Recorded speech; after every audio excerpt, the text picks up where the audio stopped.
Ang bawat sulok ng Maynila ay may sariling kwento. Ngunit sa araw na iyon, sa gitna ng nakakabinging ingay ng mga busina at sigawan ng mga tindera sa gilid ng kalsada, isang kwento ng pagkaligaw at di inaasahang pag-asa ang nagsisimulang mabuo. Si Lola Flora, ang pangalan niya ay kasing simple ng mga bulaklak sa hardin ng kanyang kabataan. Ngayon ay tila isang tuyong dahon na tinatangay ng malakas na hangin. Ang kanyang mga mata, na minsay puno ng ningning, ngayon ay salamin ng matinding pagkalito at takot. Bawat dumaraang tao ay parang multo, mabilis, walang mukha, walang pakialam. Nasaan ako? Ang tanong na paulit-ulit sa isip niya. Ngunit ang boses niya ay tila kinain ng sigaw ng syudad. Sino ang makakapansin sa isang matandang nanginginig, na ang tanging tangan ay ang lumang pitaka at ang pangambang baka hindi na niya muling masisilayan ang tahanan.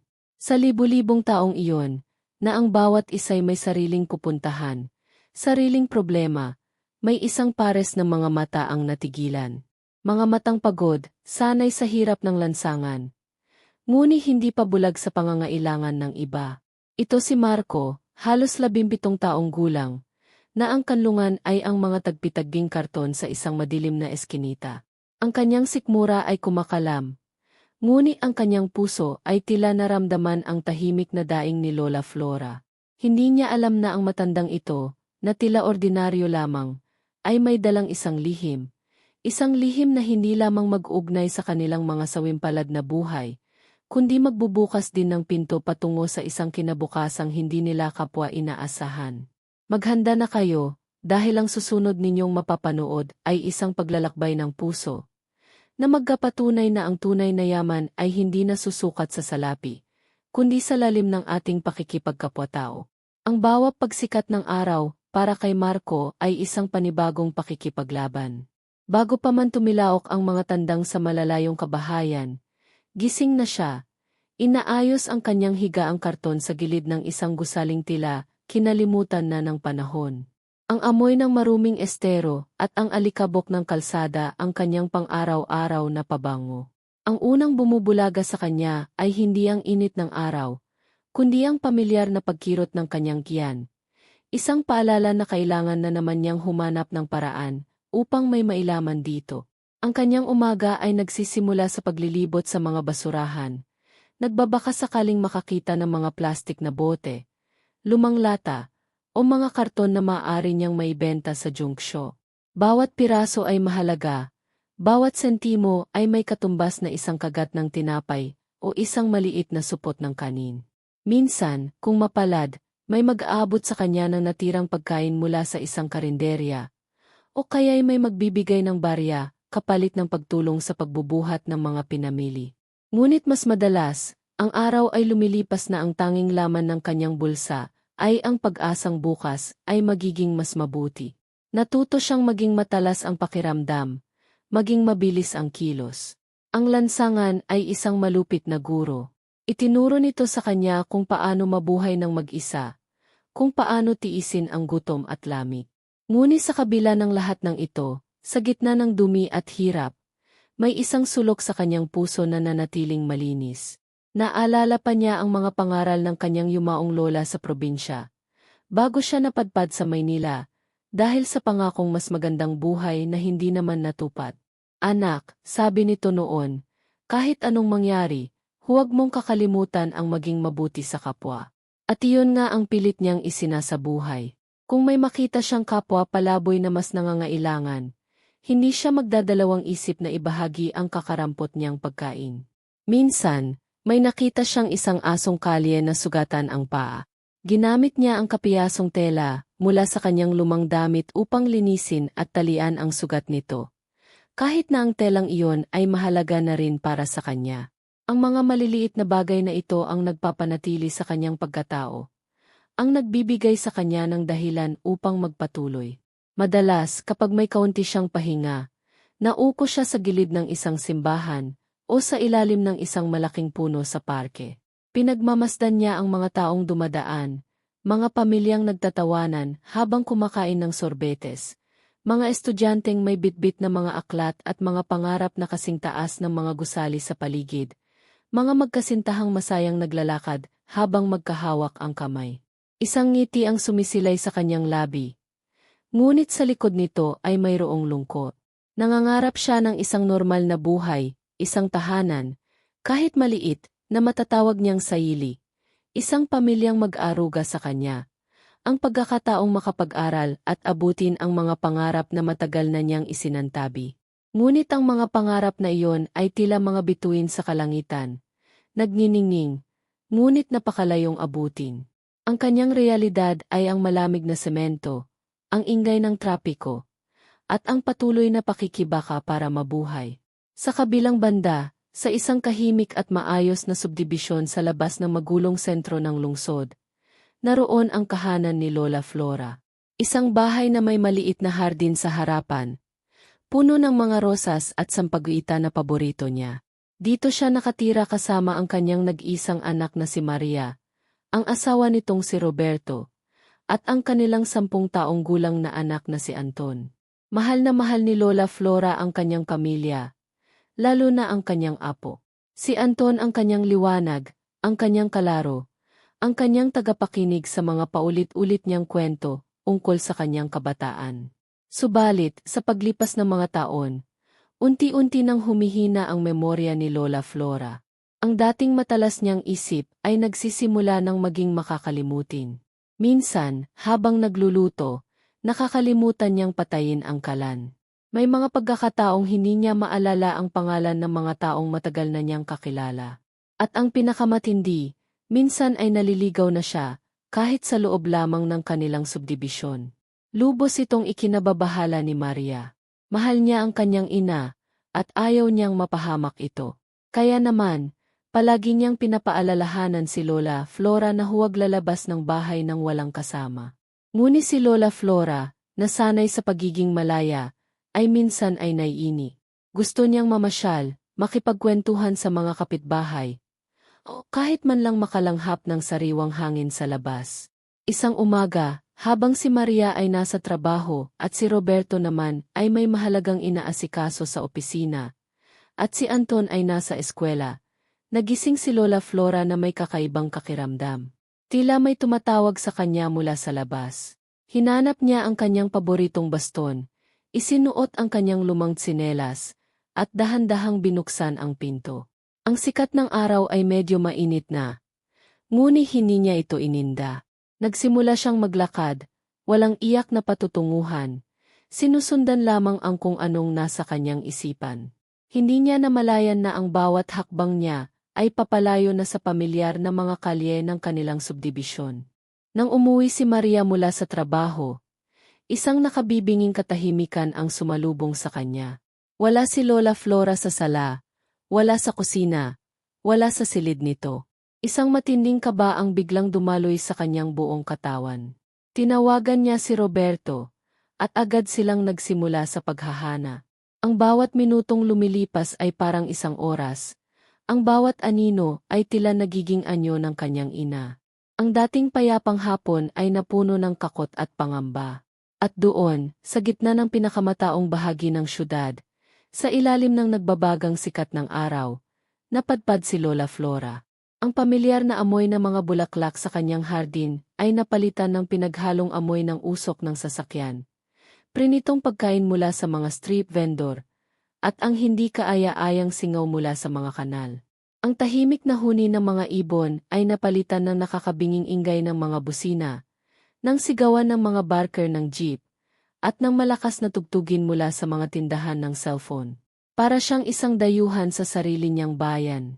Ang kanyang mga mata ay nanlalabo na, hindi lamang dahil sa edad, kundi dahil na rin sa mga luhang namumuo rito. Ang kanyang puso ay kumakabog ng napakabilis, na parang gustong kumawala sa kanyang dibdib. Mahigpit ang hawak niya sa kanyang lumang handbag, na naglalaman ng ilang piyasong barya, isang lumang rosaryo, at ang litrato ng kanyang pamilya. Ang tanging mga bagay na nag-ugnay sa kanya sa mundong tila, bigla na lang siyang iniwan. Sinubukan niyang magtanong sa isang babaeng nagtitinda ng sigarilyo. Neng, saan ba ang daan papuntang? Ngunit ang mga salita ay hindi lumalabas sa kanyang bibig. Nakalimutan niya kung ano ang itatanong niya. Tiningnan lamang siya ng tindera mula ulo hanggang paa. At pagkatapos ay bumalik sa pakikipagkwentuhan sa katabing tindero. Lumapit siya sa isang pulis na nagmamando ng trapiko. Mama, tulong! Ngunit ang pulis ay abala, sumisipol at kumakaway sa mga sasakyan. Hindi man lang siya napansin. Para siyang isang invisible na nilalang, isang anino na walang nakakakitang init, ang ingay, ang pagod, ang gutom. Lahat ay nagsasama-sama. Pinahihirapan ang kanyang katawan at isipan. Napaupo siya sa gilid ng isang bangketa, sa tabi ng isang basurahan na umaapaw sa dumi.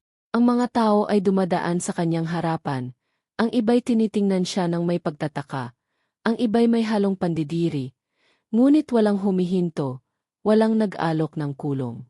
Sa sandaling iyon, naramdaman ni Lola Flora ang tunay na kahulugan ng pag-iisa.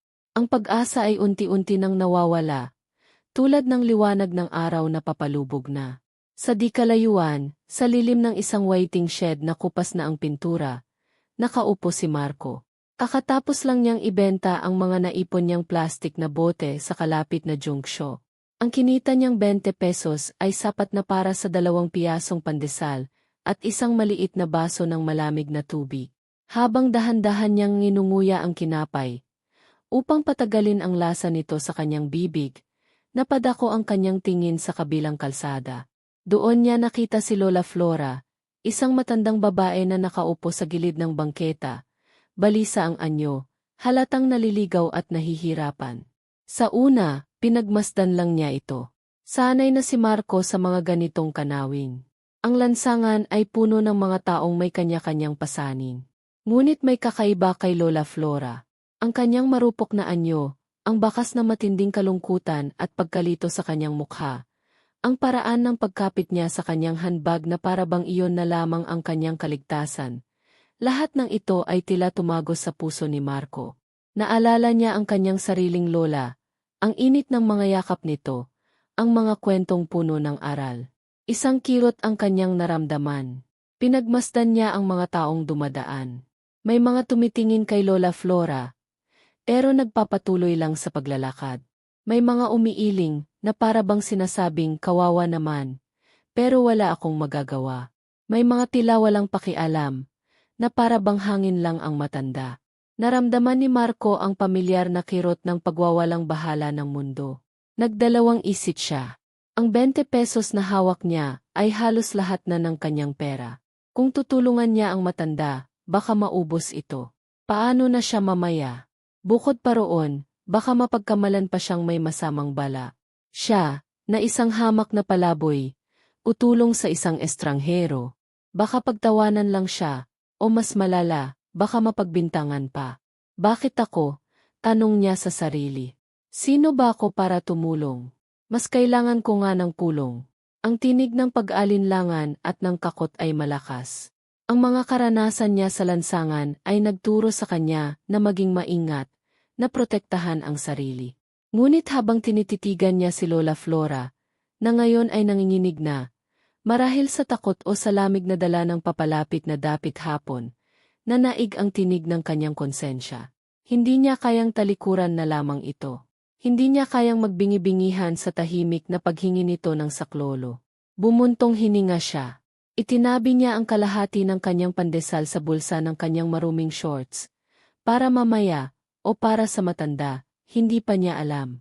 Umayo siya, humigpit ang hawak sa natitirang barya, at maingat na tumawid ng kalsada. Iniiwasan ang mga humahawurot na sasakyan. Dahan-dahan siyang lumapit kay Lola Flora, na parang isang mailap na ibon na ayaw niyang magulantang. Lola! Lola, excuse po, magalang niyang sabi, ang boses ay malumanay at puno ng pag-aalala. Ayos lang po ba kayo? Nagangat ng tingin si Lola Flora. Ang kanyang mga mata ay puno ng luha at pagod. Nang makita niya si Marco, isang binatang payat, marusing ang damit, may mga gasgas sa braso at binti. Isang panibagong kakot ang gumuhit sa kanyang mukha. Sino ang batang ito? Ano ang kailangan niya sa kanya?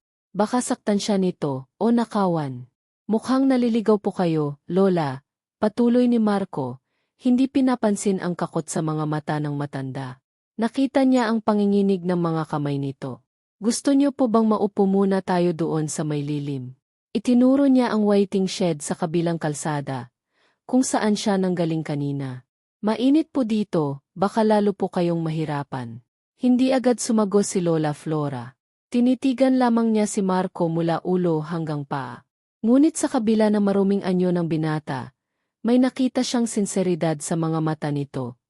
Isang uri ng kabaitan na matagal na niyang hindi nakikita sa mga estranghero.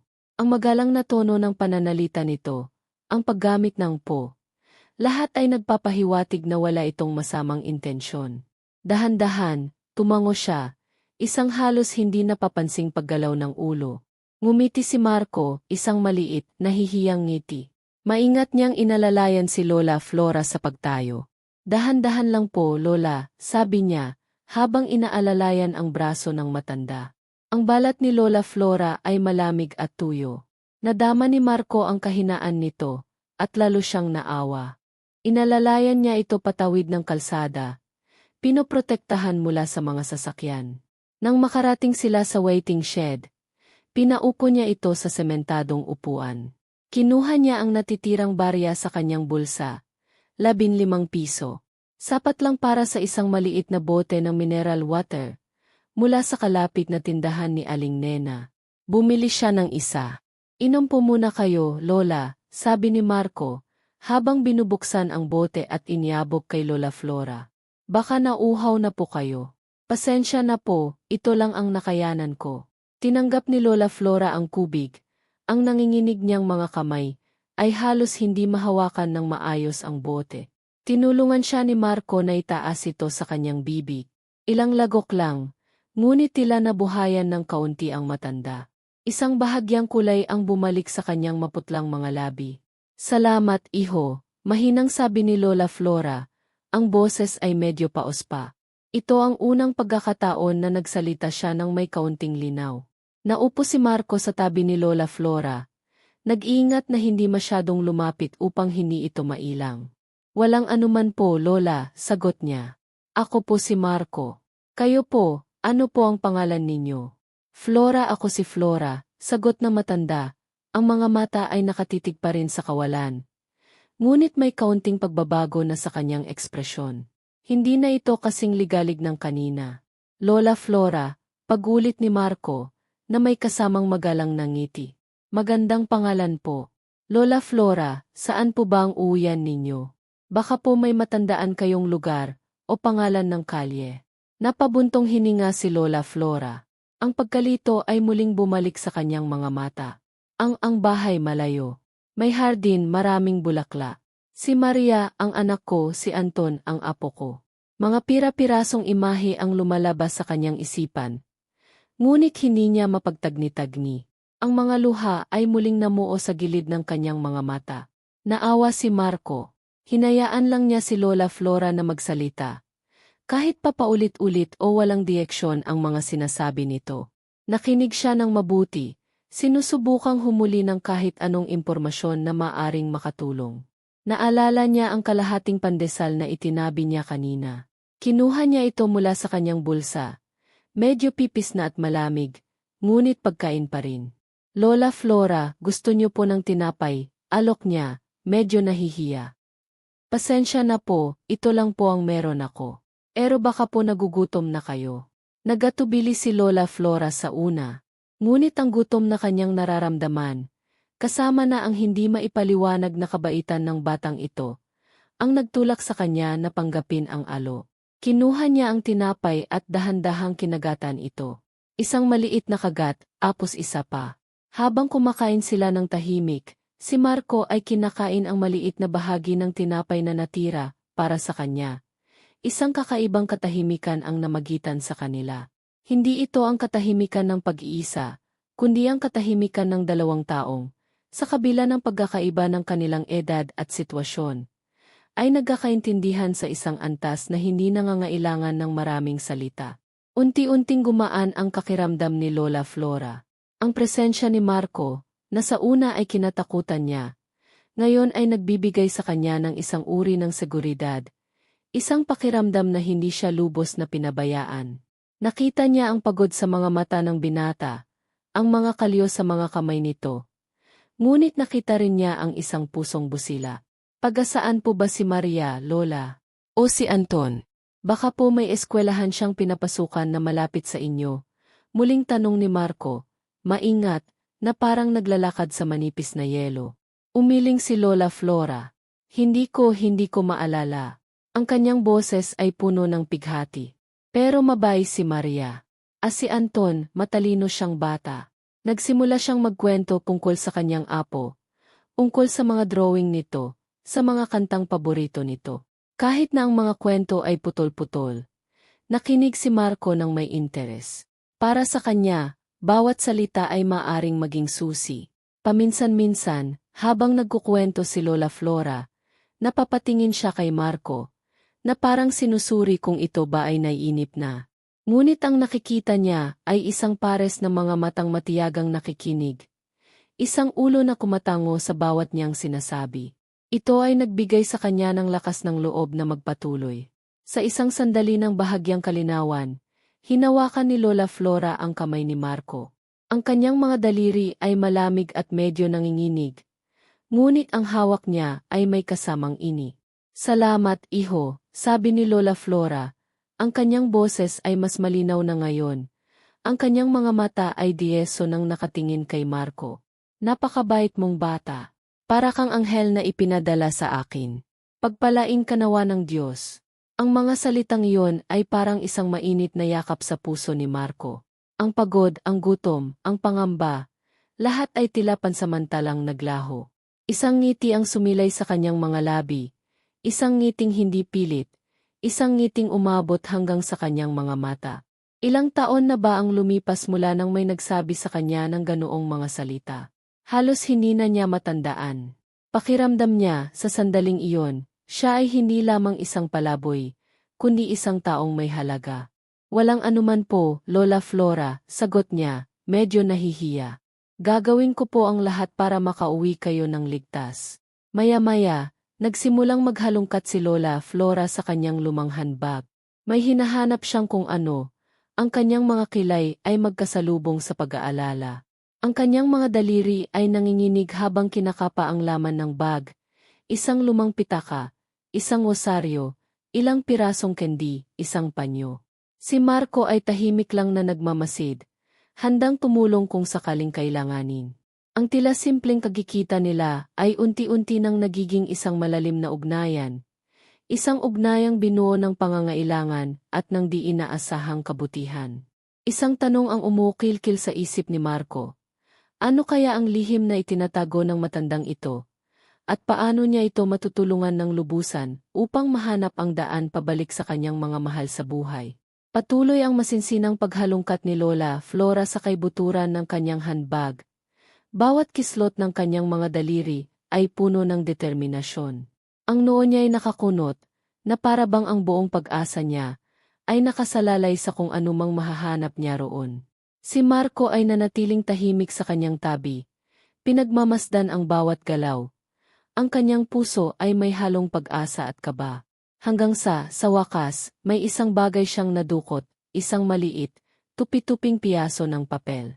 Ito ay kupas na, may mga mansa ng kung ano, at halatang matagal nang naitago. Dahan-dahan niya itong binuklat gamit ang nanginginig niyang mga kamay. Ito yata ang address. Mahinang sabi ni Lola Flora, ang boses niya ay halos pabulong, ngunit may bagong ningning sa kanyang mga mata. Inabot niya ito kay Marco. Kinuha ni Marco ang papel. Isa itong lumang resibo ng tubig, sa likod nito, gamit ang isang ballpen na medyo paputol-putol na ang tinta, ay may nakasulat na address, BLK 14 na, Lot 3, Rosal Street, Villa Esperanza Subdivision, Quezon City. Medyo malabo na ang sulat, ngunit malinaw pa ring nababasa. Napakunot ang noo ni Marco. Villa Esperanza Subdivision, pamilya sa kanya ang pangalang iyon. Narinig na niya iyon sa ilang mga usapan ng mga tao. Isa iyong kilalang pribadong subdivision. Medyo malayo sa kinaroroonan nila ngayon, na tinitirhan ng mga pamilyang may kaya sa buhay. Tiyak na hindi ito isang lugar kung saan napapadad ang mga taong tulad niya. Isang biglaang pagkaunawa ang sumilay sa isip ni Marco. Si Lola Flora ay hindi isang ordinaryong matandang naligaw lamang sa lansangan. Siya ay mula sa isang maayos na pamilya, mula sa isang komportableng tahanan. Ang kanyang pananamit, kahit simple, ay malinis at maayos. Ang kanyang pananalita, kahit naguguluhan, ay may bakas ng pinag-aralan. Lalo siyang naawa kay Lola Flora, iniisip kung gaano nakatindi ang pag-aalala ng pamilya nito. Habang pinag-isipan ni Marco kung paano sila makakarating sa Villa Esperanza, malayo iyon, at tiyak na mangangailangan sila ng pamasahe na wala siya. May isa pang bagay na hinugot si Lola Flora mula sa kanyang bag. Isang maliit, pilak na kwintas na may pendant na hugis puso. Dahan-dahan niya itong binuksan. Sa loob nito ay may dalawang maliliit na litrato, isang larawan ng isang babaeng kamukha ni Lola Flora noong mas bata pa, marahil si Maria, at sa tabi nito, isang larawan ng isang batang lalaking nakangiti ng malapad, ang kanyang mga mata ay puno ng sigla, walang iba kundi si Anton. Ang apo ko. Sabi ni Lola Flora, ang kanyang boses ay nanginginig sa emosyon. Hinaplos niya ang munting larawan. Si Anton ang mahal kong apo. Miss na miss ko na siya. Isang butil ng luha ang pumatak mula sa kanyang mata at tumama sa ibabaw ng pendant. Napangiti si Marco. Ang pagmamahal ni Lola Flora sa kanyang pamilya ay kitang-kita. Ngayon, mas lalo siyang naging determinado na tulungan itong makauwi. Lola Flora, sabi ni Marco, ang kanyang boses ay puno ng bagong pag-asa. Huwag po kayong mag-alala. Alam ko po yata kung saan ang Villa Esperanza. Medyo malayo po yon dito, pero gagawa po kayo ng paraan. Pwede po tayong magtanong sa pinakamalapit na barangay hall. O kaya po ay sumakay tayo ng jeep kung mayroon po kayong pamasahe. Sakto namang sa di kalayuan, sa gitna ng kalsada, may dalawang taong halos tumatakbo na sa pagmamadali. Ang kanilang mga mukha ay puno ng pag-aalala at pagod. Sila ay si Maria at ang kanyang asawang si Roberto. Hawak ni Maria ang isang litrato ng kanyang ina. Halos iwinawagayway ito sa bawat taong madaanan, sa bawat tindera, sa bawat tricycle driver. Excuse po. Nakita niyo po ba ang nanay ko? Matanda na po, ganito po ang itsura niya. Flora po ang pangalan niya. Ang kanyang boses ay nanginginig, malapit ng mapaiyak. Isang tindera ng prutas, si Aling Rosie, na kanina papalihim na sumusulyap sa kakaibang pares ni na Marco at Lola Flora sa waiting shed, ang nakarinig sa desperadong tanong ni Maria.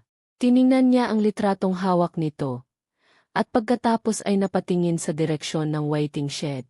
Ay ma'am, naku, parang siya nga yung matandang kasama ng batang yun oh. Itinuro niya sina Marco at Lola Flora. Kanina pa po sila diyan. Mukhang inaalagaan naman po ng bata yung matanda. Mabilis na napalingon si Maria sa direksyong itinuro ni Aling Rosie. Ang kanyang puso ay biglang kumabog ng malakas. Ang kanyang mga mata ay nanlaki nang makita niya ang pamilyar na anyo ng kanyang ina, si Lola Flora, na nakaupo sa waiting shed, ligtas. Ngunit may kasamang isang batang lalaki na hindi niya kilala, na marusing ang anyo. Sa unang saglit, isang matinding takot ang kanyang naramdaman. Sino ang batang ito? Baka kung ano na ang ginawa nito sa kanyang ina. Baka sinaktan o ninakawan. Ngunit habang mabilis silang lumalapit ni Roberto, napansin ni Maria ang paraan ng pag-upo ni Marco. Bahagyang nakayuko patungo kay Lola Flora, na para bang may ibinubulong na nakakapagpakalma. Nakita niya ang bote ng tubig sa tabi ni Lola Flora, at ang piyaso ng papel na hawak ni Marco. Higit sa lahat, nakita niya ang isang bahagyang ngiti sa mga labi ng kanyang ina, isang ngiting matagal na niyang hindi nakikita nitong mga nakaraang oras ng pag-aalala. Inay, sigaw ni Maria, hindi na napigilan ang mga luha na bumuhos mula sa kanyang mga mata. Patakbo siyang lumapi at nyakap ng mahigit ang kanyang ina. Diyos ko, inay, salamat po at ligtas kayo. Saan-saan kami naghanap. Akala ko kung ano na ang nangyari sa inyo. Si Lola Flora, na tila nabuhayan ng loob sa tinig ng kanyang anak, ay nyakap din ito pabalik. Maria, anak ko. Roberto. Ang kanyang isip ay tila biglang luminaw. Ang pagkalito ay napalitan ng matinding kaligayahan. Itinuro niya si Marco, na ngayon ay nakatayo ng medyo nahihiya sa gilid. Siya, anak si Marco, tinulungan niya ako. Binigyan niya ako ng kubig ng tinapay. Kung wala siya, hindi ko alam kung saan ako pupulutin. Napatingin si Maria kay Marco. Ang unang takot at pag-aalinlangan ay mabilis na napalitan ng matinding hiya at pasasalama. Nakita niya ang marusing na anyo ng binata, ang pagod sa kanyang mga mata. Ngunit higit sa lahat, nakita niya ang busilak na kabutihan na nagmumula rito. Salamat, iho, maraming salamat sa pag-aalaga mo sa nanay ko, sabi ni Maria. Ang kanyang boses ay nanginginig pa rin sa tindi ng emosyon. Lumapis siya kay Marco at hinawakan ito sa braso. Hindi ko alam kung paano kita pasasalamatan. Si Roberto naman ay lumapit kay Marco at marahang tinapi ito sa balika. Malaking bagay ang ginawa mo, anak. Utang namin sa iyo ang buhay ni inay. Isang tingin ng malalim na respeto ang ibinigay niya sa binata. Dinukot ni Maria ang kanyang pitaka. Kumuha ng ilang libong pisong papel. Ito, iho, tanggapin mo sana ito. Alam kong hindi nito matutumbasan ang ginawa mo. Pero sana ay makatulong ito sa iyo. Napaurong si Marco, ang kanyang mukha ay namula sa hiya. Ikinumpas niya ang kanyang mga kamay. Naku ma'am, sir huwag na po. Okay lang po talaga. Ginawa ko lang po ang sa tingin ko ay tama. Hindi na po kailangan yan. Ang hiya ay kitang-kita sa kanyang bawat kilos. Hindi siya sanay sa ganitong uri ng atensyon. Lalo na sa papuri at sa pera. Hindi iho. Pakiusap, tanggapin mo ito, giit ni Maria. Isang malumanay ngunit mapilit ng ngiti ang nasa kanyang mga labi. Kung hindi dahil sa iyo, baka lalo pang napahamak si inay. Kulang pa nga ito sa kabutihang ipinakita mo. Sa wakas, dahil na rin sa pamimilit ng mag-asawa at sa tingin ni Lola Flora na puno ng pasasalamat, nahihiyang tinanggap ni Marco ang pera. Ang mga daliri niya ay nanginginig habang hawak ang mga ito. Ngunit higit pa sa halaga ng pera, ang init ng pasasalamat at pagkilala mula sa pamilya ni Lola Flora ang tunay na nagbigay ng di matatawarang saya sa kanyang puso. Ang lihim ni Lola Flora, ang kanyang pagkatao, ang kanyang mapagmahal na pamilya, ang kanyang maayos na pahanan, ay nabunyag na. At si Marco, ang batang walang kirahan, ang batang madalas ay hindi pinapansin ng mundo, ang naging susi sa masayang pagtatapos ng isang nakakapangambang araw. Ang masayang pagkikita ni na Lola Flora at ng kanyang pamilya, at ang kanilang pasasalamat kay Marco, ay hindi natapos sa waiting shed na iyon. Habang naglalakad sila patungo sa kanilang sasakyan, hindi maiwasan ni na Maria at Roberto na magtanong tungkol kay Marco. Ang kanyang kabaitan ay hindi pangkaraniwan, lalo na para sa isang taong halatang dumaranas ng hirap sa buhay. Marco, taga saan ka ba, iho? Tanong ni Maria. Ang kanyang boses ay puno ng sinserong interes. May pamilya ka ba dito sa Maynila? Umiling si Marco, ang kanyang mga mata ay nakatungo sa lupa. Wala na po, ma'am. Matagal na po akong mag-isa dito sa Maynila. Sa lansangan lang po ako natutulog. Ang mga salitang iyon ay parang mga tinik na tumusok sa puso ni na Maria at Roberto. Ang batang ito, na walang sariling kahanan, na walang kasiguruhan sa pagkain sa araw-araw, ay nagawa pang magmalasakit sa iba. Isang matinding paghanga at awa ang kanilang naramdaman. Kung ganoon, sumama ka muna sa amin, Marco, alok ni Roberto. Hindi kami papayag na bumalik ka pa sa lansangan ngayong gabi. Lalo na't malaki ang utang na loob namin sa iyo. Nagatubili si Marco. Naku sir, nakakahiya naman po. Okay lang po ako. Ngunit nagpumilit sina Maria at Lola Flora. Huwag ka nang mahiya, iho, sabi ni Lola Flora, hinahaplos ang braso ni Marco. Ituring mo na kaming kamilya mo. Walang nagawa si Marco kundi sumama. Isinakay nila siya sa kanilang magarang sasakyan. Ang unang pagkakataon na nakasakay si Marco sa ganoong klaseng sasakyan. Habang nasa biyahe, tahimik lang siyang nakatingin sa labas ng bintana. Pinagmamasdan ang mga nagdaraang gusali at mga tao. Ang lahat ay parang isang panaginip. Pagdating nila sa Villa Esperanza, namangha si Marco sa laki at ganda ng mga bahay. Ang bahay ni na Lola Flora ay isa sa pinakamaganda. Isang dalawang palapag na bahay na may malawak na hardin. Pagpasok nila sa loob, isang malinis, mabango, at maaliwalas na sala ang bumungad sa kanya. Malayo sa amoy at dumi ng eskinita na kanyang tinutulugan. Si Anton, ang apo ni Lola Flora, ay masayang sumalubong sa kanila. Nang makita niya si Lola Flora, agad niya itong niyakap ng mahigpi. "Lola, I missed you. Mommy said you got lost." "Yes, apo, but I'm okay now, thanks to Kuya Marco," sabi ni Lola Flora. Ginugulo ang buhok ni Anton at pagkatapos ay itinuro si Marco. Ngumiti si Anton kay Marco. "Thank you po, Kuya Marco, for finding my Lola." Pinakain ni na Maria si Marco ng masarap na hapunan, kanin, adobong manok, sinigang na baboy, at sariwang prutas. Para kay Marco, ito ang pinakamasarap na pagkaing natikman niya sa buong buhay niya. Binigyan din siya ng malinis na dami at pinayagang maligo sa kanilang magandang banyo.